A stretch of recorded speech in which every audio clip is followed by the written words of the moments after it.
Hello friends, welcome to my channel.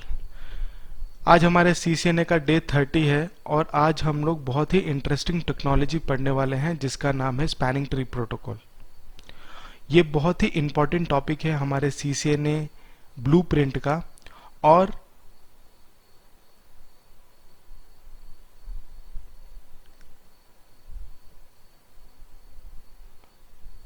इसे हम layer 2 की कोर टेक्नोलॉजी भी बोल सकते हैं। आपसे रिक्वेस्ट है कि इस वीडियो को एंड तक देखिए ताकि आपको समझ में आए स्पैनिंग ट्री प्रोटोकॉल कैसे काम करता है डिटेल्स में। इस वीडियो में मैंने कुछ पॉइंट लिस्ट आउट किए हैं कि हम लोग इस वीडियो में क्या क्या चीजें पढ़ेंगे। मैंने ऑलरेडी 2 वीडियो STP के रिगार्डिंग अपलोड किए हैं अपने चैनल पे, तो अगर आप लोगों ने वो वीडियो नहीं देखा है और स्पैनिंग ट्री प्रोटोकॉल की ये वीडियो आप देख रहे हो तो आपसे रिक्वेस्ट है कि वो वीडियो को आप देख लो, क्योंकि उस वीडियो में मैंने एक्सप्लेन किया है कि लेयर 2 पे लूप कैसे फॉर्म होता है और किस तरीके से स्पैनिंग ट्री प्रोटोकॉल काम करता है। मैं आपका काम इजी कर देता हूं और उन दोनों वीडियोस को मैं इस वीडियो के आई बटन से लिंक कर देता हूं, तो आप अगर इस वीडियो के आई बटन पे क्लिक करोगे तो आपको वो दोनों वीडियोस दिख जाएंगे। अब हम बात करते हैं कि इस वीडियो में मैं किन किन चीजों को बताने वाला हूं। सबसे पहले हम लोग ये समझेंगे कि रूट ब्रिज और नॉन रूट ब्रिज का इलेक्शन किस तरीके से होता है डिटेल्स में, और फिर उसके बाद हम समझेंगे कि पोर्ट्स का इलेक्शन कैसे होता है, STP के टाइमर्स क्या हैं, और ये सारे चीजें हम लोग एक सिनेरियो के साथ समझेंगे प्रैक्टिकली किस तरीके से वो सारी चीजें पॉसिबल हो सकती हैं। और एंड ऑफ द वीडियो हम लोग एक एंटरप्राइज नेटवर्क देखेंगे कि किस तरीके से एक एंटरप्राइज नेटवर्क दिखता है स्विचिंग एनवायरनमेंट में और किस तरीके से कनेक्टिविटी रहती है। अपने स्केड्यूल के रिगार्डिंग एक नया अपडेट है। हर वेंसडे को 11 बजे इंडियन टाइम हमारा एक नया वीडियो आएगा और जो वीडियो आने वाला होगा उसका टॉपिक मैं कम्युनिटी टैब में अपलोड कर दूंगा मंडे को,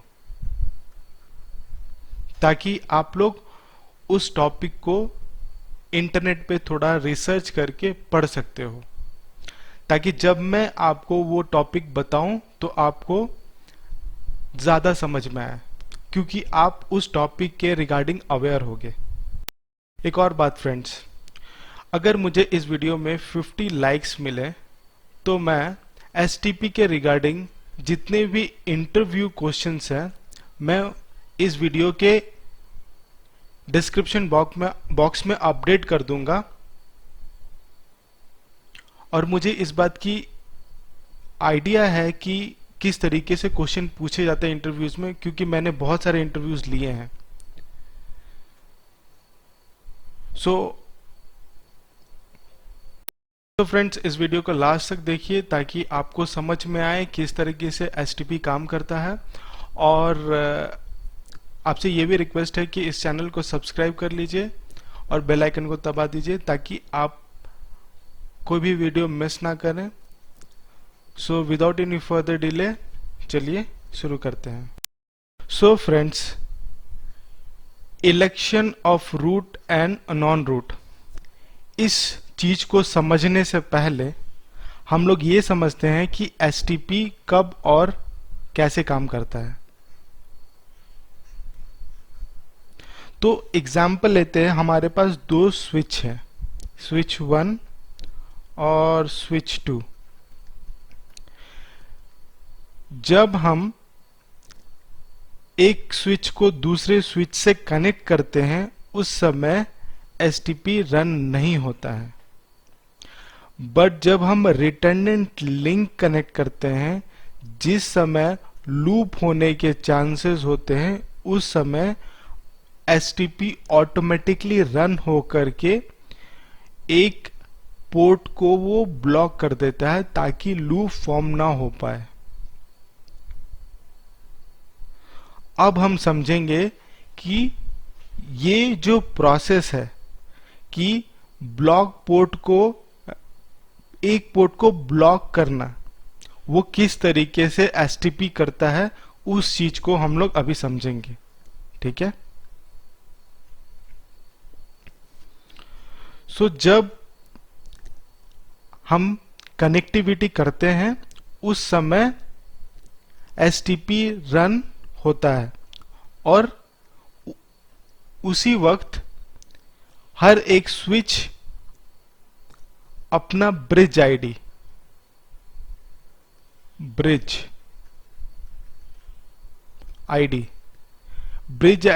is equal to priority plus MAC address.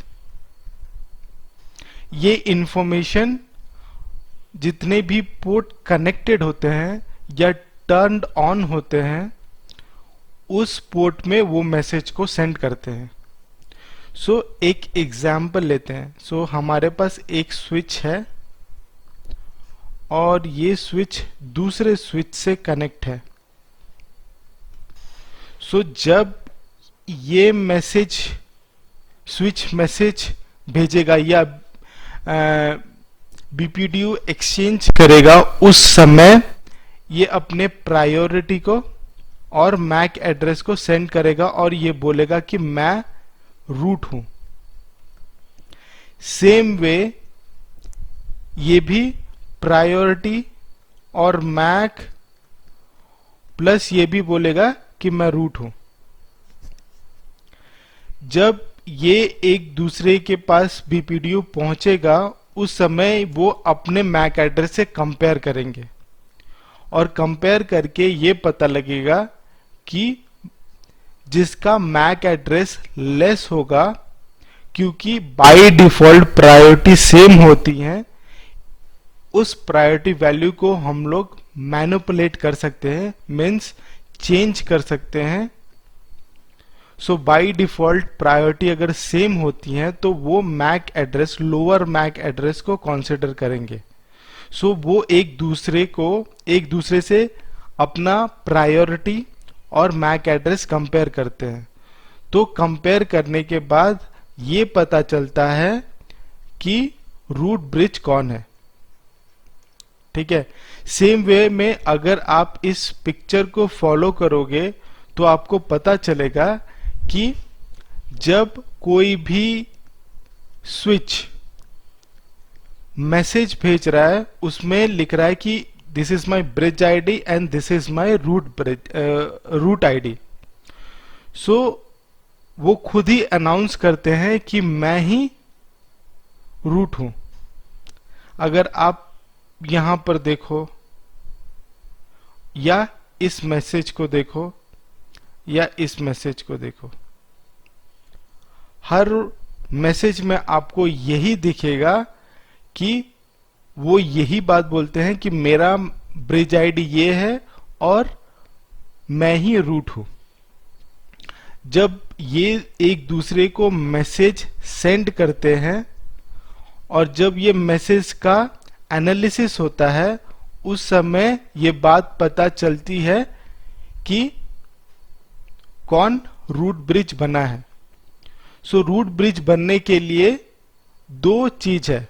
सबसे है, पहला है प्रायोरिटी, ठीक है, और मैक एड्रेस। सो प्रायोरिटी प्लस मैक एड्रेस जिसका लेस होगा वो बनेगा रूट।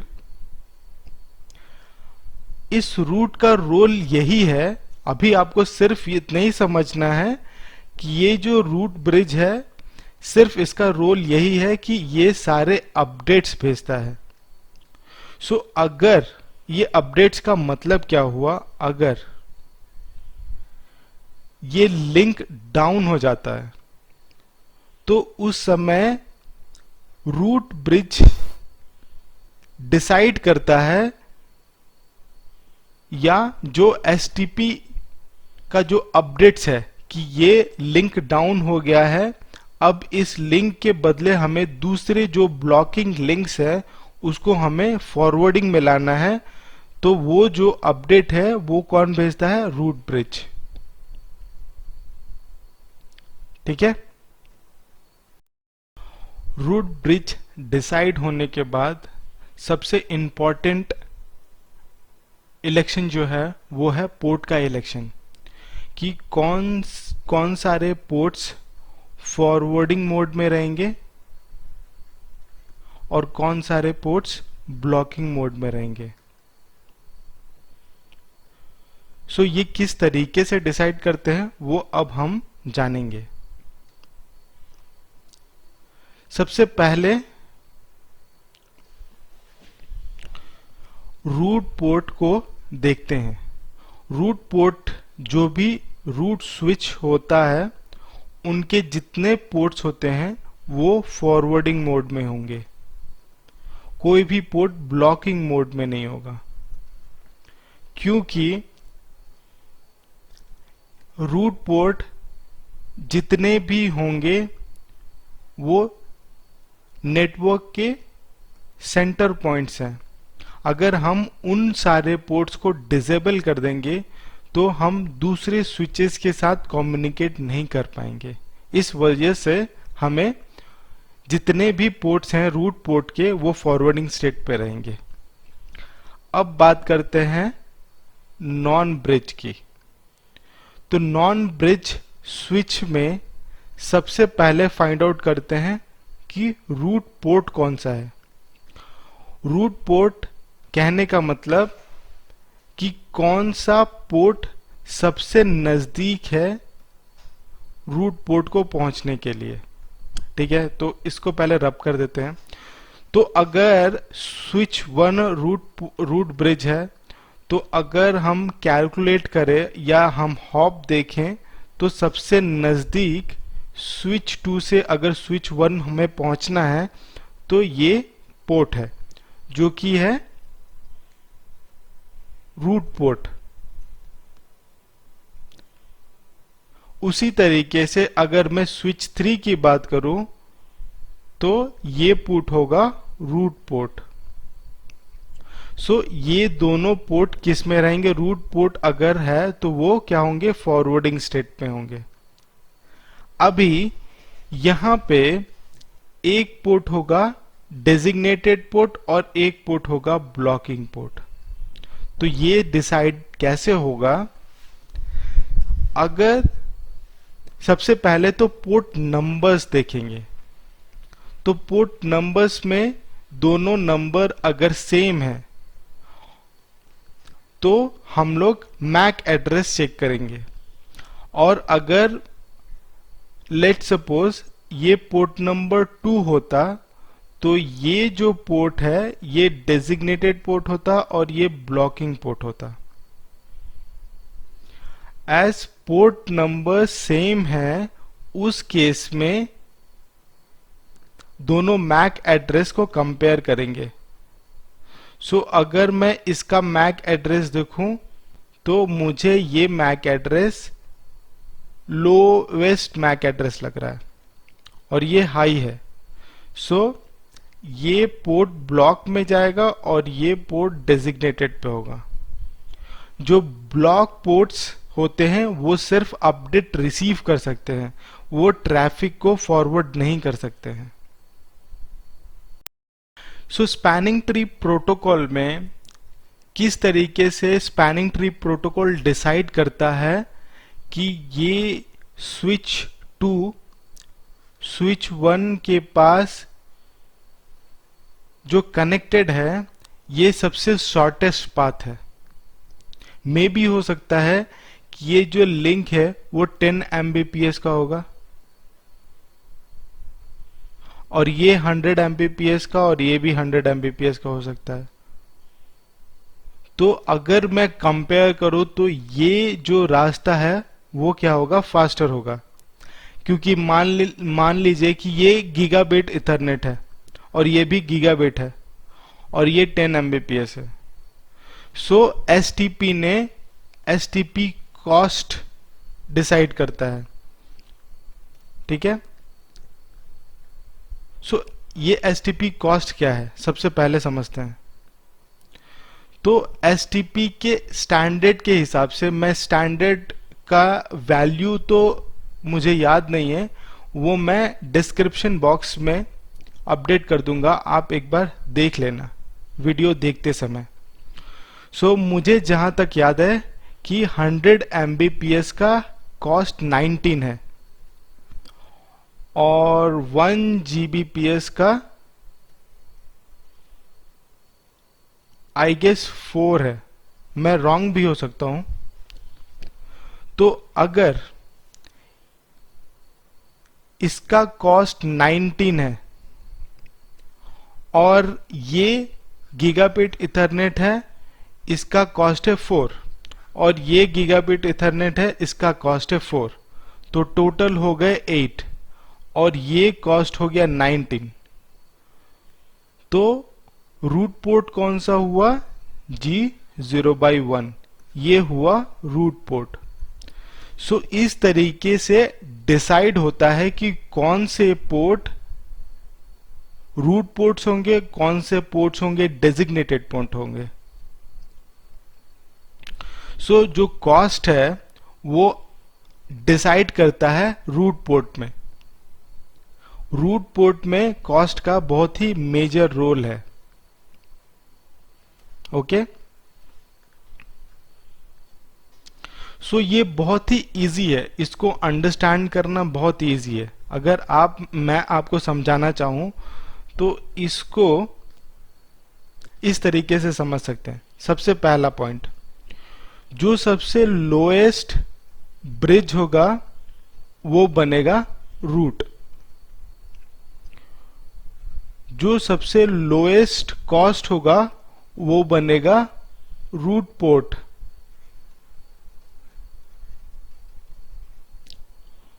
जो सबसे लोएस्ट पोर्ट नंबर्स होगा वो बनेगा डेजिग्नेटेड पोर्ट, और जो भी पोर्ट्स बचे रहेंगे वो जाएंगे ब्लॉकिंग स्टेट में।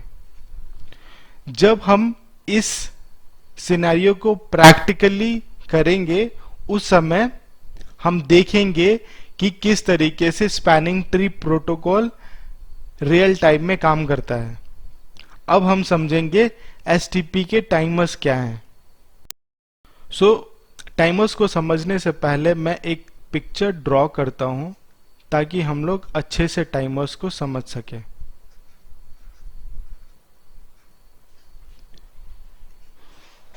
पहला टाइमर है वो है 2 seconds for hello. So root bridge हर 2 सेकेंड्स पे हेलो मैसेज भेजता है हर एक स्विच को, चेक करने के लिए कि स्विचेस या पोर्ट्स अलाइव हैं या नहीं है। अगर किसी वजह से अगर ये स्विच टू रिप्लाई नहीं करता है तो वो पोर्ट मैक्सेस टाइम में चला जाता है। उस समय वो स्विच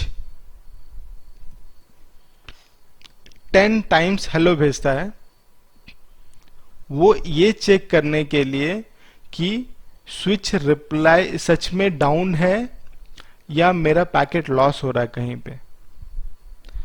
सो उस पीरियड को हम लोग मैक्सेस टाइम बोलते हैं। उस समय वो हर 2 सेकेंड में एक हेलो मैसेज भेजेगा। अगर 5 हेलो मैसेज मिस हो गए, उन्हें रूट को रिप्लाई नहीं मिला, उस केस में वो ये अनाउंस करेगा कि ये पोर्ट डाउन है, अब हमें इस पोर्ट की जरूरत नहीं है, अब इस पोर्ट को आप फॉरवर्डिंग स्टेट में लाओ। उस समय फॉरवर्डिंग डिले होता है, और फॉरवर्डिंग डिले इस वजह से होता है क्योंकि उस समय एसटीपी का कैलकुलेशन होता है।